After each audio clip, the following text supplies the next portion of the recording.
Bueno, muy buenos días para todos.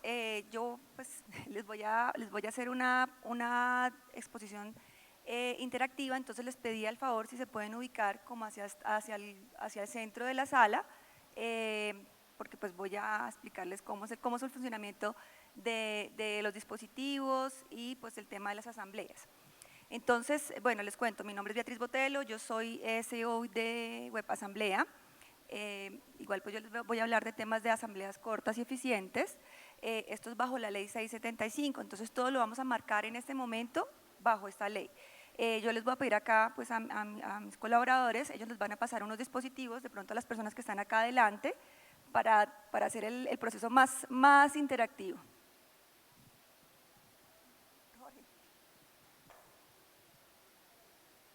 Bueno, en gestión de asambleas tenemos unos puntos importantes que tenemos que tener en cuenta. La primera parte pues es la convocatoria, todo el tema de convocatoria, el tema de preregistro, actualización de datos, el registro, verificación de identidad y poderes. Esto pues nos permite tomar decisiones de acuerdo pues. No, pues igual acá se pueden hacer de pronto este ladito. La toma de decisiones, esto lo podemos hacer a través de votación electrónica o pues como lo manejemos realmente en nuestra copropiedad, y tenemos que hacer todo el tema de la publicación del acta pues de acuerdo a la ley 675. Ya todos tenemos acá los dispositivos. Igual a los que les demos dispositivos no se me vayan a ir porque si no, mejor dicho.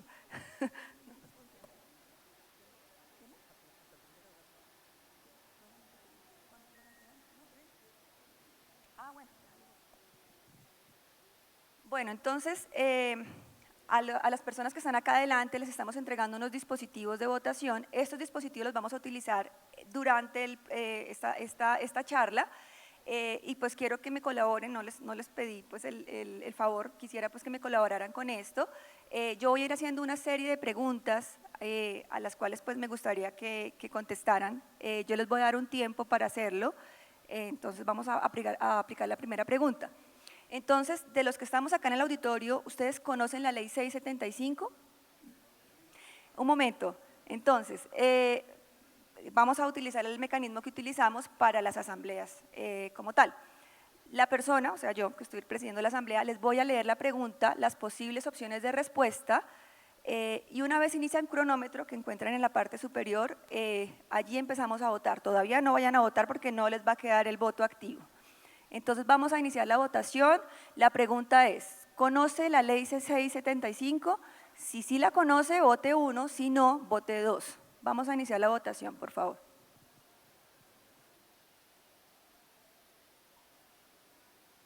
Entonces miren que en la parte de arriba estamos viendo en sala la cantidad de personas que estamos votando. Yo solamente he dispuesto 30 dispositivos para la prueba. Ya vamos en 16 personas que han votado, con un 53% de participación. Entonces, ¿ya se acabó? ¿Ya se acabó la votación?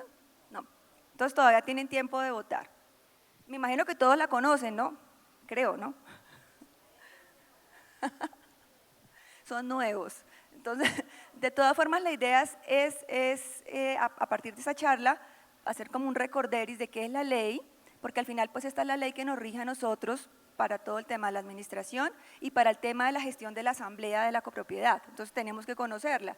Los que no la conocen, pues vamos a empezar a ahondar en esos temas pues, que son importantes. Bueno, ya ahí creo que les di como mucho tiempo. ¿Todavía tengo 2 dispositivos?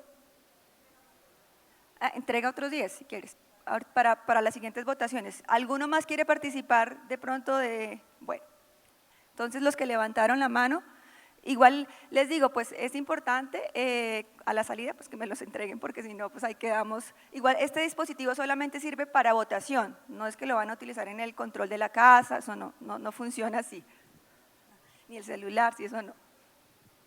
Bueno, nuestros resultados, de acuerdo al pequeño quórum, la pequeña votación que acabamos de hacer, nos dice que 14 personas conocen la ley 675 y 3 de ellas no la conocen. Entonces, es importante pues, hacer una lectura de esta ley porque pues, con esta ley es que realmente nosotros nos regimos para hacer todo el tema de la asamblea. Eso es como lo primero. Entonces, avancemos. Dime.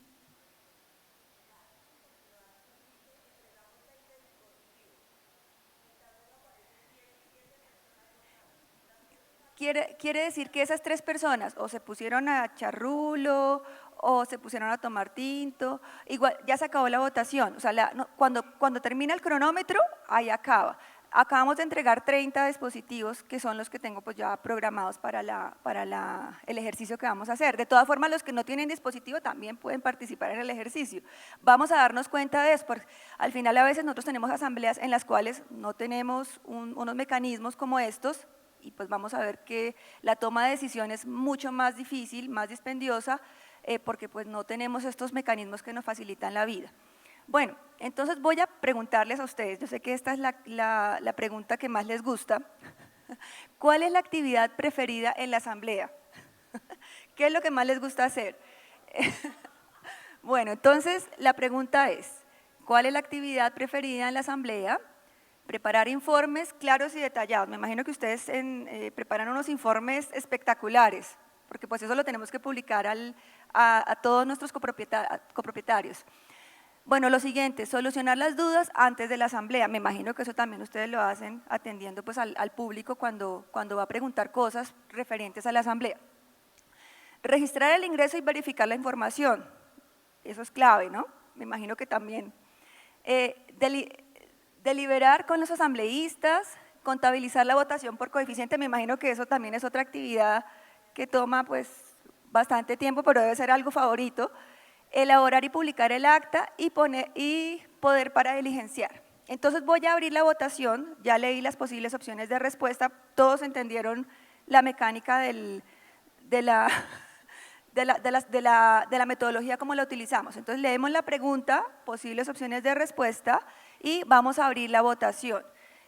En cada uno de los puntos hay un número, los controles de votación tienen un número asociado, entonces de acuerdo a su actividad favorita, vamos a seleccionar la opción que más se ajuste a sus intereses. Entonces vamos a abrir la votación, por favor. Una opción vamos a dar. El sistema de todas formas es configurable para que uno pues en algún momento si requiere hacer algún tipo de pregunta múltiple, esa también la puede hacer. En este momento yo estoy utilizando el dispositivo para hacer unas votaciones en temas de capacitación. Estos dispositivos son muy versátiles y en algunos casos pues también los hemos utilizado para hacer encuestas. Entonces eso también es importante que cuando ustedes alquilen con alguna empresa algún tipo de estos dispositivos puedan sacar también provecho en otro tipo de actividades, no solamente a nivel del orden del día que van a trabajar, sino que tengan también otro tipo de actividad más didáctica dentro del público. Bueno, aquí vemos que hay bastante favoritismo con el tema de los informes claros, ¿no? Todavía está abierta la votación para las personas que no hayan votado. Todo esto también es configurable, entonces uno dice, por ejemplo, el tiempo. Es que yo quiero darle un tiempo, acá pues somos un auditorio, en este momento no somos tantos, pero pues el tiempo yo lo dejé abierto, uno puede decir de pronto vamos a dar 20 segundos. Estos dispositivos funcionan pues muy rápidamente, como se pueden dar cuenta. Entonces ahí ya vamos a finalizar.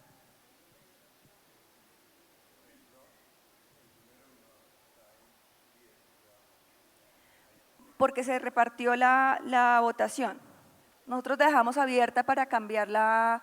Sí, uno puede dejar, entonces ahí también les voy a explicar eso. Uno puede dejar dentro de la asamblea varias opciones dentro de esta herramienta tecnológica. Entonces uno puede decir, voy a decir que las personas con la primera opción de voto, esa sea la opinión que ellos tienen y ya no pueden cambiar el voto. Nosotros generalmente en las asambleas les decimos háganlo de esa forma. ¿Por qué? Porque las personas que están al lado se dejan influenciar de pronto del vecino y realmente no están dando su opinión o realmente su concepto real de lo que quieren. Entonces, acá por ejemplo, él cambió el voto. Una persona dijo, no, mejor este no, entonces lo cambió.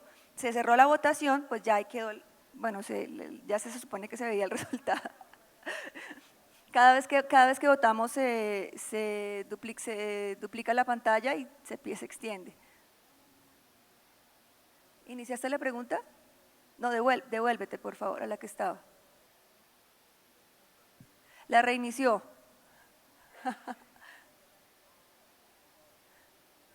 Entonces miren que eso puede suceder ahí, ¿no? Entonces, en total votaron 23 personas, tuvimos un 76.5% 7%, que ese fue el quórum, ese 76 representa el quórum, de los 30 dispositivos que entregamos. Cada dispositivo, para el caso de esta reunión que tenemos, lo configuramos con un coeficiente de 1, para el caso de la reunión. Bueno, entonces miremos, lo más importante para el público objetivo que escogimos es preparar los informes, unos informes claros y detallados. Bueno, eso es algo muy importante. Solucionar las dudas de los asambleístas, registrar el ingreso y verificar la información. Miren, entonces acá podemos ver también quiénes votaron, qué dispositivos votaron. Cada dispositivo de votación, Kate, ¿me prestas un dispositivo? Cada dispositivo de votación, para que los que lo tienen de pronto en la mano, tiene un número identificado con la letra C, yo no les indiqué cómo era, un número que me identifica el número del control. Estos dispositivos tienen una pantalla también que se resetea al momento de la votación y tiene unas opciones de respuesta de la 1 a la 10, el 10 es el 0. Cuando yo voto, simplemente yo le voy a dar 1, 2, 3, de acuerdo a las opciones, no le tengo que dar OK. Aquí estamos viendo que las personas con el dispositivo 6, 7, 12, 13, 16, 22 y 27 no votaron. Entonces eso también es importante. Pudo ser que de pronto no oprimiste el botón o de pronto pasó el tiempo de la votación. Esto sucede mucho en las asambleas, entonces las personas se distraen, se ponen a hablar, se van a hacer otra cosa y cuando ya llega el momento de la votación, hacen la votación y me dicen, ¡ay, yo voté! Vamos a ver en el resultado. Entonces, todas estas votaciones van a quedar grabadas en esos informes que al final de la asamblea nosotros pues les entregamos. Igual ahí, exacto, si las personas pues no se han registrado, de pronto cuando vayan a hacer una impugnación, registrado no, cuando no hayan votado, de pronto les van a hacer una impugnación de acta, ustedes tienen estos soportes. Bueno, entonces vamos a seguir con la otra pregunta. La siguiente pregunta es, ¿cuál actividad le toma más tiempo completar de las que estamos acá presentando? Entonces, la primera opción, preparar informes claros y detallados, solucionar las dudas antes de… ¿Qué pasó? Antes de la asamblea, registrar el registro y verificar la información, deliberar con los asambleístas, contabilizar la votación por coeficiente o elaborar el acta y publicar el acta. ¿Cuál actividad se les toma más tiempo? Entonces vamos a abrir la votación. Por favor, verifiquen cuando vayan a votar, pues la opción que tomen, ahí la pueden, ya ahí podemos empezar a ver la votación. Verifiquen que les salga dentro de la pantalla cuando vean cuando hagan el voto, vean pues que realmente hay un OK en la pantallita en la parte de arriba.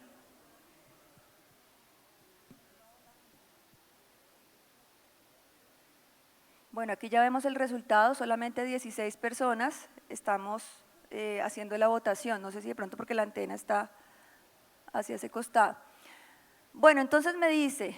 Lo mismo, entonces la actividad que más le toma tiempo es la que más, que era igual a la anterior, preparar informes claros y detallados. Miren lo importante de esto, o sea, uno dice, Dios mío, el tema de la preparación de informes es algo que pues a la gente le gusta, pero también eso toma mucho tiempo. Igual acá vamos a ver herramientas para poder mejorar esos procesos. Dale, Jorge. Bueno, entonces ahora sí les cuento. ¿Cómo lograr asambleas eficientes? Nosotros tenemos que tener en cuenta que un proceso de asamblea es un proceso que requiere una preparación. Esto es un proceso realmente, es algo que no es algo eventual, sino nosotros debemos tenerlo en cuenta todo el año. Es algo que nosotros vamos preparando nos vamos preparando para eso. Es una actividad muy importante dentro de la copropiedad, es algo que nosotros de pronto tomamos a la ligera muchas veces, pero es una de las actividades más importantes porque es donde se toman las decisiones que van a regir la copropiedad en el resto del año, estados financieros, multas, bueno, una cantidad de cosas que son importantes pues a la hora de tener que hacer la asamblea. Entonces, antes de la asamblea nosotros debemos prepararnos, hacer un proceso de planeación, leer la ley. Ya ahorita pues algunas personas conocen de las que estamos acá la ley, la mayoría pues de la encuesta que hice, es importante conocer esta ley. Adicionalmente, bueno, durante la asamblea nosotros también tenemos que prepararnos, porque eso es otra actividad diferente al tema de la planeación, que ya nos consume mucho tiempo. Entonces, es importante también, pues durante la asamblea, estar preparados para eso que se nos viene. Y los 365 días del año, pues debemos estar también pensando en que pues no solamente la asamblea, sino hay muchas actividades que hacemos durante el año que al final pues van a tener un resultado, al final es la asamblea, vamos a presentar nuestros resultados como administradores. Entonces es importante esto. Antes de la asamblea nosotros tenemos que mejorar la comunicación con nuestros copropietarios. Debemos virtualizar los trámites y automatizar procesos, esto lo tenemos que hacer durante todo el año para que al final, cuando vayamos a ver el tema de la asamblea, ya estemos tranquilos. Adelante. Bueno, entonces lo primero es antes de la reunión, ¿cómo mejoramos la comunicación en la copropiedad? ¿Ustedes qué opinan o qué opinión tienen de eso? ¿Han hecho algún proceso para mejorar la comunicación en la comunidad donde ustedes están? ¿Tienen alguna herramienta informática o alguna herramienta tecnológica? ¿Qué canales de comunicación utilizan ustedes con sus copropietarios? Adelante. Entonces, acá pues, de acuerdo a los canales que nosotros utilizamos, tenemos que hacer un tema de convocatoria. La ley 675 en el artículo 39 nos dice, la convocatoria se efectuará con una antelación no inferior a 15 días. Ahí les voy a preguntar, ya les voy a preguntar, ¿sí? Entonces, ahí estábamos hablando de la comunicación. Yo genero unos canales y tengo que informar a la comunidad, no solamente el tema de la asamblea, muchos otros temas tengo que informarlos a la comunidad. ¿Qué herramientas utilizo? Es importante empezar a pensar en ello. Para el tema entonces de la convocatoria, la pregunta es, ¿con cuántos días calendario tengo que hacer esa convocatoria? ¿15 días calendario o 15 días hábiles? Entonces vamos a arrancar. Vamos a arrancar la votación, no sé, puede que…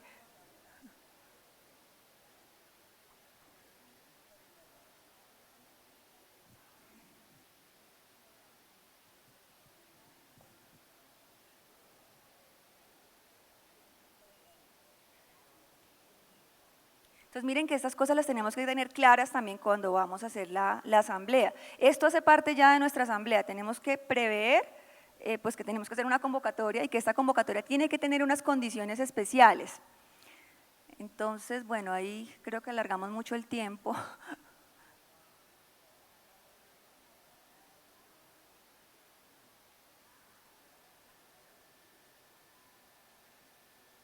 Bueno, ya ahí tenemos, la mayoría de la gente que está acá nos está diciendo que son 15 días calendarios. ¿Ustedes qué opinan? ¿Que sí? Bueno, entonces eso es para que lo tengan claro, son 15 días calendario. Entonces, siempre que hagamos una convocatoria, tener presente ese tiempo. Bueno, entonces en el calendario, acá yo les puse el calendario de este año. Miren ya, ¿quiénes han hecho la asamblea este año ya?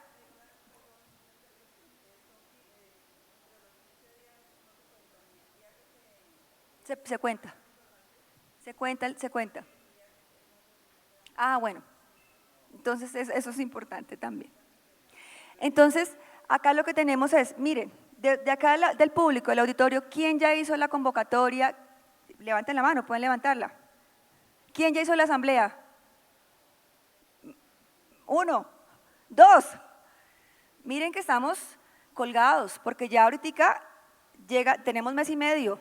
¿Cuánto tenemos entonces? Nosotros les recomendamos, cuando tenemos conjuntos, por recomendación, por sugerencia de pues, la experiencia que hemos tenido durante ese tiempo, nosotros recomendamos que cuando tengan un conjunto que tenga un número de copropietarios inferior a 200 personas y que la asamblea, ustedes vean que es una asamblea, un conjunto que tiene muy buena comunicación, pues que se haga, que una asamblea vaya a durar como unas 3 horas más o menos, lo que uno estima, se puede hacer entre semana sin ningún problema y tiene unos resultados muy bien. En este momento tenemos 36 días para poder ejecutar, al día de hoy, mañana, tenemos 36 días para poder hacer esa convocatoria, esa tarea que tenemos que hacer, porque igual por ley tenemos que hacerlo los 3 primeros meses del año.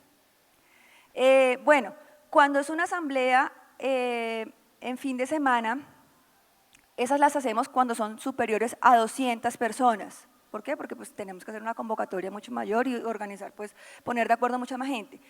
Esta reunión generalmente dura más de 3 horas, porque pues ahí vemos conjuntos que ya tienen como algún tipo de problema y tenemos en este momento 16 días para poder hacerla, no tenemos más desde el momento de hoy. ¿Cuándo recomendamos nosotros se haga una asamblea en fin de semana con puente? Cuando sea, por ejemplo, en centros vacacionales, que la gente tiene que desplazarse en Ricaurte, Villavicencio, diferentes zonas que requieran ese tipo de desplazamiento, pues las personas generalmente van a estar en ese puente, pueden estar asistiendo allá. En este momento solamente tenemos 3 días en este calendario de este año para poder hacer la asamblea. Adelante, Jorge. Bueno, otra pregunta capciosa. ¿Dónde se debe enviar la citación de acuerdo a la ley 675? ¿A la dirección del inmueble o a la última dirección notificada por el propietario? Ahí podemos votar de una vez. ¿Yo acá les estoy corchando o no? ¿Están fáciles las preguntas? Igual ahorita, pues cuando finalice la asamblea, en el stand de nosotros yo les voy a dar unas herramientas pues a las personas que quieran, que vamos a ver ahorita acá, para que faciliten pues también la vida en el tema de la asamblea. Bueno, aquí vamos que dice que a la última dirección notificada por el propietario.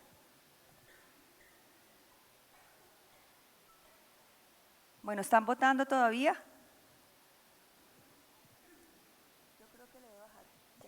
Bueno, ya vamos a hacer el cierre de la votación. Esto también se puede hacer en vivo e en directo. Ya cuando todo el mundo vota, podemos decir ya, cierra la votación. Pero de vuelta me da los resultados.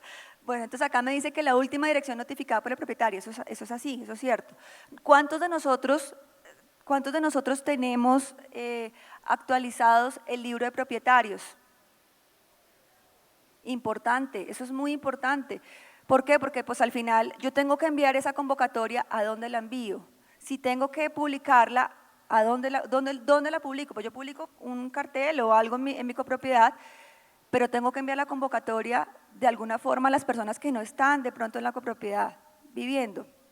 Entonces, tengo que tener en cuenta este libro, tengo que tenerlo actualizado. Si han cambiado, por ejemplo, los propietarios, si es un arriendo, o sea, todo ese tipo de cosas tengo que tenerlas en cuenta. Eso es importante para prepararme para la asamblea, porque si no, entonces, ¿dónde convoco?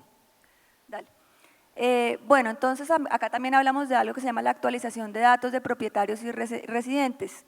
¿Qué estrategias nosotros podemos utilizar para hacerlo? Lo tenemos que hacer por ley, porque si no, no podemos convocar.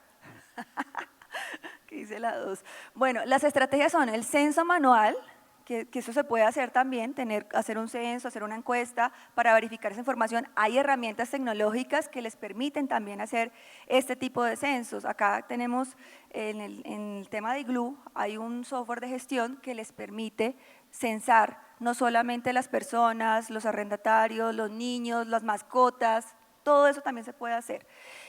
Bueno, el certificado de tradición y libertad, que ese es el que generalmente nosotros utilizamos para verificar si realmente la persona es el propietario del inmueble es quien es, mejor dicho. Y un censo digital que también podemos publicar a través de diferentes herramientas tecnológicas que existen, con encuestas y esto a través de Drive o en la nube, y allí pues podemos hacer esas preguntas del censo. Eso es como lo siguiente. Bueno, otra cosa, ¿qué información no es obligatoria incluir en la citación de la asamblea? Otra cosa también importante que nosotros nos decimos, uy, bueno, ¿qué es lo que tenemos que publicar en ese bendito orden del día y en esa bendita convocatoria? Entonces, lo primero sería orden del día, informe contable, relación de cartera, presupuesto del año, informe de administración, hojas de vidas del revisor fiscal, poder para diligenciar. ¿Qué opinan? Vamos a votar.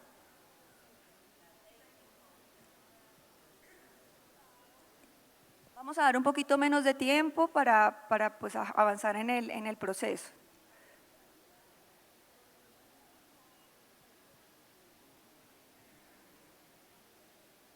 Bueno, parece que sí conocen la ley, parece.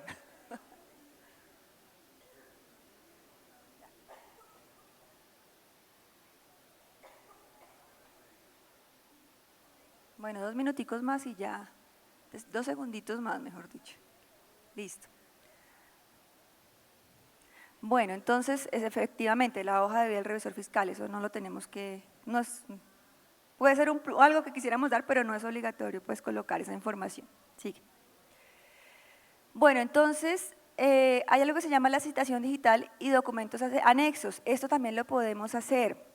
Generalmente uno puede enviar esta información. Lo que pasa cuando uno carga la información en la nube es que cualquier persona puede entrar a ver esta cartilla y al final pues los que deben estar viendo esta cartilla son los propietarios de los inmuebles. Entonces también existen herramientas que permiten validar esta información, que cuando uno vaya a mirar la cartilla sea realmente la persona que verifica esa información sea el propietario. Entonces, bueno, un proceso de digitalización de estos documentos nos ahorra papel, nos ahorra tiempo porque también uno imprimiendo 1000 cartillas, no sé, es un proceso muy dispendioso. Facilita la consulta desde cualquier lugar y horario. ¿Qué pasa? Yo no me puedo estar llevando un libro a mi oficina, en el Transmilenio pues leyendo esta información, muy posiblemente pues la gente ni lo lee. O sea, nosotros entregamos esta información y ni la leen. Otra cosa también, es el tema del Drive o de la publicación, esto es privado y es seguro. Entonces esto también nos permite, estos mecanismos nos permiten mejorar pues esos procesos. La prueba electrónica, entonces nos dice que al recibir el acuse de recibido se aceptará como aceptado y se da como documento prueba de la entrega del usuario. Es decir, si yo envío algo, un correo electrónico y es abierto, por ley este correo es válido para decir le llegó la información, la acuse de recibido. Entonces ahí tenemos, eso lo podemos hacer. Sigue, Jorge. Entonces nosotros tenemos alternativas virtuales. Actualmente nosotros tenemos a través de nuestra plataforma unas cartillas que les damos a los copropietarios, una herramienta para que puedan cargar la información de la asamblea. Yo ¿cómo se llama? Yo hago parte de una asamblea, les voy a mostrar una cartilla que creamos para una asamblea. Esto es información, yo la puedo ver porque pues yo soy asociada, tengo mi hija estudia en este colegio, entonces yo puedo ver la información. Entonces acá, esta la creamos para ese colegio, entonces acá al usuario le llega ese link con un enlace. Ese enlace ellos lo descargan, lo miran en su celular. Una vez lo miran, ellos ingresan con el número de cédula, si quieres ahí el primero ese es mi número de cédula, y acá yo puedo ver, ay, ¿qué pasó? El 52846, mira, entonces si yo ingreso un número de cédula que no es, la persona no va a poder validar la información, va a poder verificar la información, eso es importante, porque yo soy la propietaria o directamente interesada del proceso. Entonces acá me dice, para esta cartilla, por ejemplo, me está diciendo, usted está habilitada, tiene acceso a la votación porque está al día en sus cuotas. Adicionalmente, entonces la asamblea que me muestra un detalle que me dice, el detalle de la convocatoria, lo que tenemos nosotros que enviar por ley es dónde se va a realizar, a qué hora se va a realizar, quién la convoca, toda esta información me la presenta. Y adicionalmente tiene unos documentos, que son los documentos que se cargan pues para poder ver la información en línea. Yo a esta información puedo acceder desde mi celular sin ningún problema. Bueno, avanza. Igual pues para preguntas y más cositas también, si no alcanzamos acá en el stand, pues yo voy a estar ahí explicando. Entonces,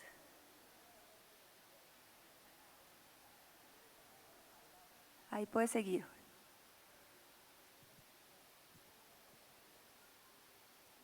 Bueno, eso también es importante, el tema de la preconfirmación del quórum. ¿Ustedes hacen esa preconfirmación o cómo hacen ese proceso? Entonces, si quieren, no, pues vamos a pasar porque creo que ya estoy como corta de tiempo, pero pues les voy a dejar esos interrogantes porque pues eso es algo muy importante. Catherine, si quieres, recogemos los dispositivos. Acá también, lo que les decía ahorita de la preconfirmación, eso es importante. ¿Por qué? Porque yo cuando voy a empezar a hacer la logística de mi asamblea, si no conozco cuántas personas, tengo un conjunto, por ejemplo, de 600 personas, y no sé realmente si las personas vayan a ir a la asamblea, no tengo como un estimado de eso, pues yo puedo programar una cantidad de cosas, refrigerios, sillas, carpa, bueno, toda una cantidad de cosas y resulta que me llegaron 20 personas o bueno, un número menor de personas, es complejo. Entonces tenemos que hacer esa también preconfirmación del quórum para saber pues eventualmente cuántas personas van a ir.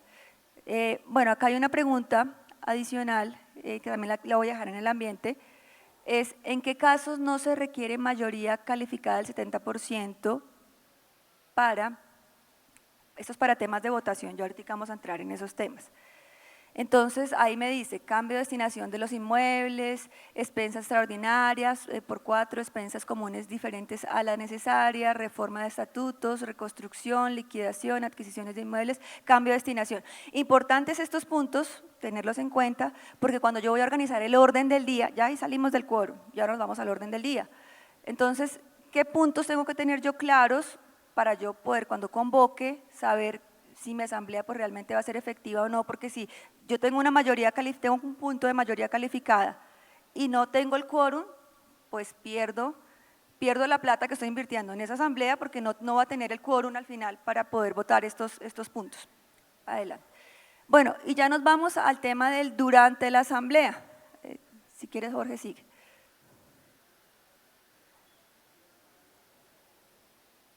Entonces, durante la asamblea tenemos que incrementar la participación de las personas en nuestro… Ah, es que el anterior les las dejé en el aire porque es que ya me están diciendo que tengo que apurarle. Es una pregunta necesaria. Pues si quieres devuélvete un momento.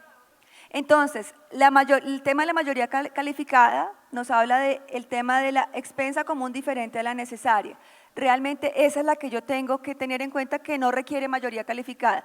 El resto de las preguntas que están ahí, todas requieren mayoría calificada. Entonces, si yo en mi orden del día incluyo estas preguntas, pilas, porque eso lo tengo que tener en cuenta cuando vaya a hacer la revisión del quórum, que las personas, cuando vaya a votar estos puntos, tengo que tener una mayoría superior al 70% para que pueda quedar estos puntos, puedan pasar, mejor dicho.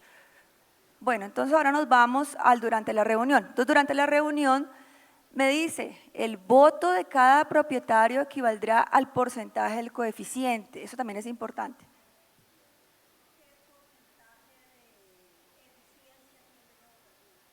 La votación electrónica es totalmente eficiente.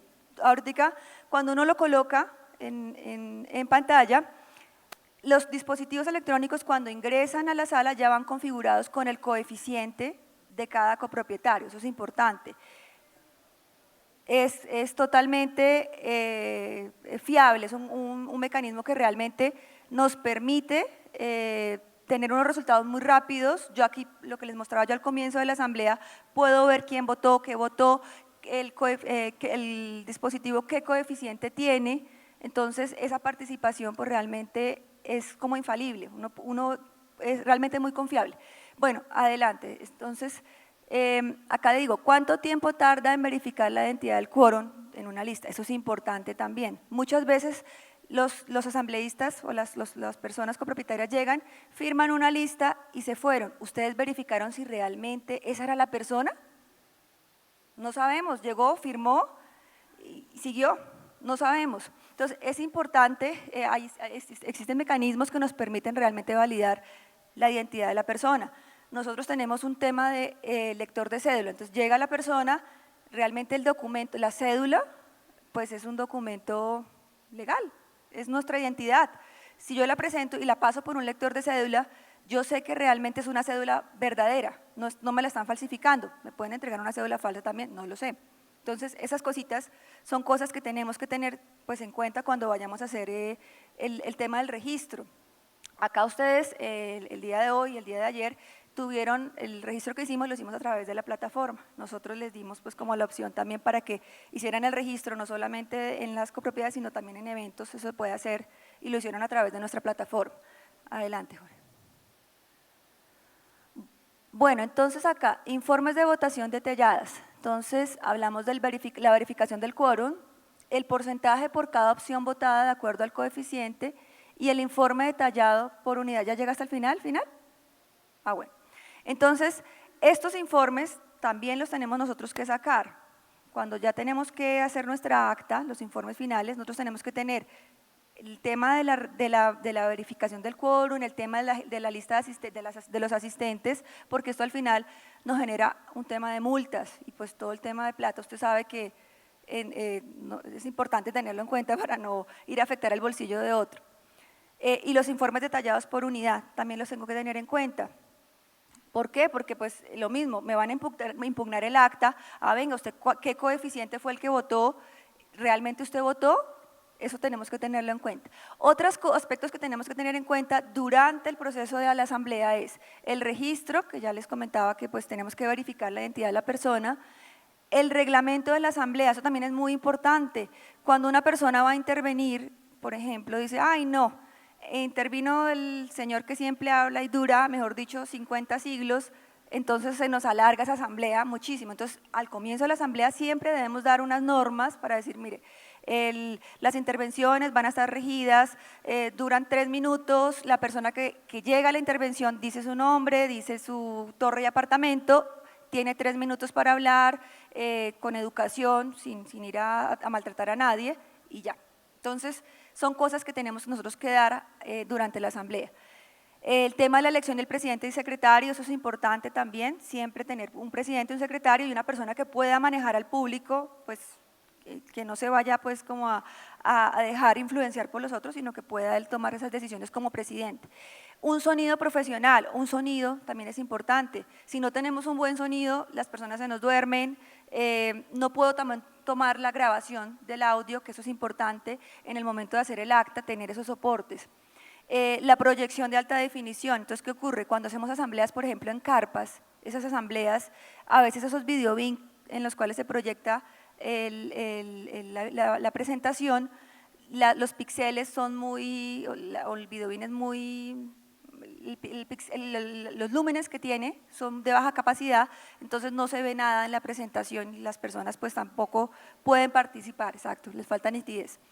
El sitio también es importante, entonces si hacemos una asamblea, por ejemplo, en un parqueadero a las 8 de la noche en Bogotá, pues la gente se va a congelar, entonces también es importante tener esas cosas en cuenta. La acústica del lugar, si estamos, por ejemplo, en un lugar donde hace mucho calor también, todo eso afecta la asamblea y al final, pues si ustedes quieren que tomen unas buenas decisiones, pues las personas deben estar cómodas también para poder llevar a cabo ese proceso.